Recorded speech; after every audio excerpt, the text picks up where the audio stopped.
Да излезем навън, Елзе. Чуваш ли старецът с цигулка как свири? Толкова е красиво. Съкровище мое. Така сте на Лаудикон или във Венеция. Там бях на сватбено пътешествие. Точно сега ли намери да ми го кажеш? Но аз обичам само теб съм обичала, никого други го, най-малко мъжа ми. Елзе, забрави, че има други. Не можеш ли да си представиш, че сме сами на този свят, а? Аз, ти и старецът с цигулка. Колко е часа? Елзе, забрави, че има други. Нали си при мен? Не забравих ли достатъчно много заради теб? Съкровище мое. Мили мой на то. Какво има пак, Елзе? Трябва да вървя. Трябва ли? Да. Трябва. Сега.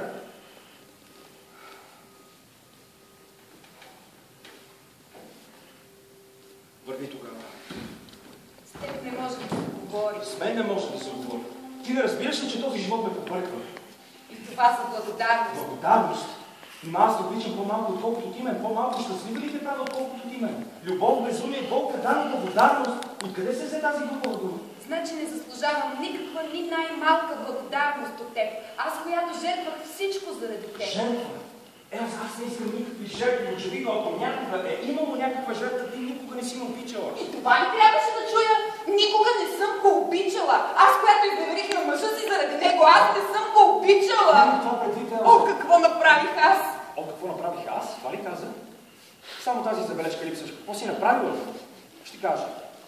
Преди 7 години ти си било едно много глупаво момиче, което се омъжило за един мъж, просто защото е трябвало все някога да се омъжиш. И си отишъл на сватбено пътешествие и си била щастлива в Венеция. Никога. И си била щастлива в Венеция. И на Лаудикон. И имал любов.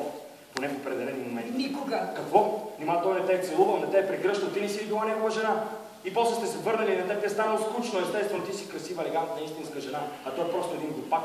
И тогава са дошли годините на флиртуване. Не си обичала никого преди мен, казваше, това не може да го докажем, но ще го приема, защото противното би ми било доста неприятно. Ама то флиртуване! Да, флиртуване! А какво означава флиртуване? Поход и лицемерие, взети заедно. И това съм била аз! Да, ти! А след това са дошли годините на борбата, колебаяла си се. Нима аз никога няма да живея своя роман, казвала си. Става си все по-красива, мъжът ти все по-грозен, по-плешив и по-скучен. И най-после трябва да се случи и ти си намерил любовник и този любовник случайно съм аз. Случайно ти? Да, случайно аз, защото ако не бях аз, щеше да бъде някой друг.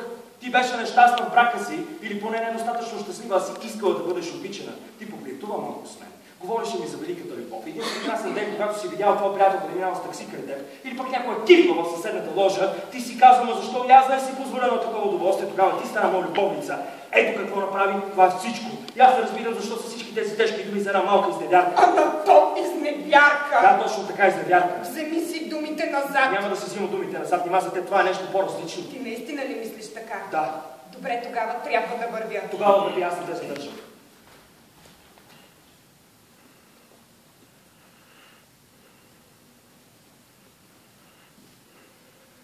Ти ме гониш? Нали самата ти казах преди 2 минути, че трябва да вървиш. Наистина трябва, не разбираш ли? Елза. Какво? Елза, кажи ми, ти обичаш ли? За Бога, какви доказателства още искаш? Да, остани при мен, Елза. Остани при мен. Как изобщо допускаш, че аз бих те оставил да се върнеш обратно към него, а? В онзи дом, който ти е чуждо, както ми принадлежиш, не знам след защо се примирихме. Кажи ми, защо не си казахме колко ужасно е това? Елза, ти идваш с мен. Ти мълчиш, Елза. Това е чудесно. Където пожелаеш, Елза, в друг град, в друг свят. Какво говориш? Да няма вече никой между мен и теб, Елза, да бъдем сами. Друг свят. Надалечен остров, по река, по море. Скъпо мое мило дете. Колебаеш ли се? Виж, любими мой, за какво ми е всичко това? Кое? Да заминаваме на далечен остров, това съвсем не е нужно. Да ние тук можем да се виждаме почти винаги, когато пожелаем. Почти винаги, когато пожелаем.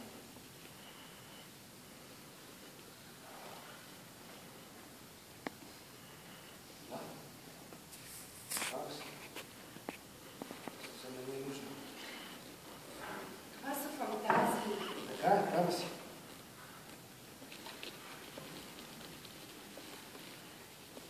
Свърдиш ли си? Трябва да вървиш. Може кога стана толкова късно? Тогава с Богом. Утре, точно в 6 ще бъда при теб. Както кажеш. Няма ли да ме целунеш? Да, разбира се. Ще те накарам да ми простиш. Утре. С Богом. Още една целунка. Да, защо не?